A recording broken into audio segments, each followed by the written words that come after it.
बिस्मिल्लाहिर्रहमानिर्रहीम।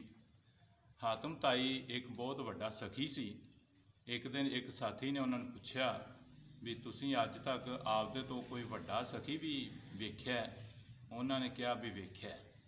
वो दसन लग पे एक दिन मैं 40 ऊठ ज़िबा कीते सी ते पूरे अरब दे विच जिहड़े ऐलान करवा दिते ही भी सारिਆਂ ने खाना जिहड़ा अज हातम ताई दे कोलों खाना है। तो वो सारे लोग खाना खा रहे सी ते हातम ताई जिहड़े वो वेश बदल के ते बाहर चले गए, वेखण चले गए भी कोई साथी रह तां नहीं गया।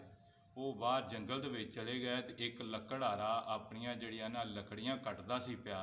वो लकड़ियां कट के ते उहदा गट्ठा बनादा सी, उस तो बाद बाज़ार दे विच वेच दिंदा सी ते अपनी गुज़र औकात करदा सी। हातम ताई ने उन्होंने पूछा भी तू अज भी जिहड़ा छुट्टी नहीं कीती ते लकड़ियां कट रहा है? अज तो हातम ताई ने जिहड़ा शरेआम ऐलान किया है भी सारे साथी जिहड़े ने वो उतों खाना खाण दे ते तू क्यों नहीं गया?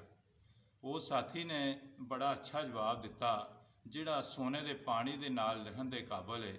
उसने कहा भी मैनू अल्लाह ताला ने तंदुरुस्ती दिती है, हथ ते पैर दिते ने, मैं मेहनत करके ते अपनी रोज़ी कमाना, आप भी खाना ते अपने बच्चों भी खुआना। मैनू मेरे उत्ते अल्लाह ने बहुत वड्डा एहसान किया है ते मैं बिल्कुल ठीक ठाक हाँ ते मैं हातम का एहसान जिहड़ा है वो आपदे सिर क्यों लवां?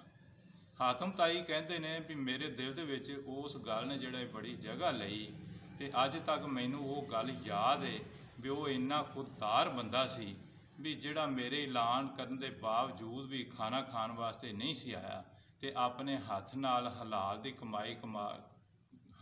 कमाई करके ते वो जिहड़ा ना वो खाना पसंद करता सी। अस्सलाम वालेकुम।